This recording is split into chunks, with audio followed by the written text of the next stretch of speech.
নমস্কার, তুষারের বাগানে আপনাকে স্বাগত। আমি তুষার নস্কর বলছি। দেখুন, এটা হচ্ছে এই শীতকাল চলছে। শীতকালে একটি আমি পরীক্ষা করলাম। এটা কি দেখছেন? এগুলো হচ্ছে কমলা লেবুর ছাল আর কি, মানে চোকলা বলে বা ছাল বা খোসা, কমলা লেবুর খোসা এগুলো। এখন বাড়িতে বাড়িতে এগুলো খাওয়া হচ্ছে।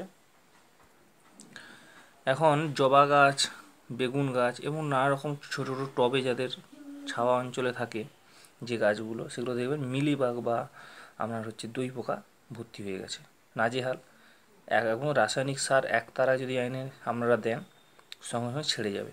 কথা হলো, অনেক কিন্তু অনেকে চান যে আপনারা রাসায়নিক সার ব্যবহার করবেন না, জৈব সার দেবেন। অনেকে নিম তেল ইউজ করেন, অনেকে সার্ফ গুঁড়ো বা শ্যাম্পু পাতা দেন, কাজ হয় না। কিন্তু যেটা আমি দেখলাম, এই যে এপাশে যে টিপলে যে রসটা পড়ে, আমরা ছোটোবেলায় খেলা করেছি যে চোখে পড়লে জ্বালা করে, দেখলাম মিলিবাগের গায়ে দিতে মিলিবাগ সঙ্গে সঙ্গে শ্যাম্পু জল দিলে যেরকম সাদা হয়ে যায়, শুধু সাদা হয়ে যাচ্ছে না, শ্যাম্পু জল দিলে ত্বক বেঁচে থাকে অনেকক্ষণ, মুহূর্তের ভিতরে কেমন একটা জড়িয়ে, যেমন যেন জারিয়ে যায় না, সেরভাবে গিয়ে মরে যাচ্ছে। অর্থাৎ একটা ঝাঁঝালো ব্যাপারটাতে কিছু একটা আছে যার জন্য মরে যায়।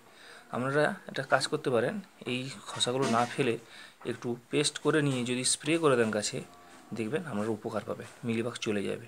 আর যাদের অল্প বিস্তর হয়েছে তারা কী করবেন, খোসাগুলো নিয়ে গায়ে টিপে টিপে দেবেন, দিয়ে পরীক্ষা করে দেখুন। আমি ভুল বলছি কি খারাপ বলছি বা মিথ্যে বলছি বুঝতে পারবেন।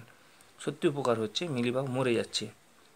ভালো লাগলে চ্যানেলটা সাবস্ক্রাইব করুন। এই পরীক্ষাটা আমি করেছি, আপনারা দেখুন, কমেন্ট করে বলুন যে ঠিক না ভুল হচ্ছে। ধন্যবাদ।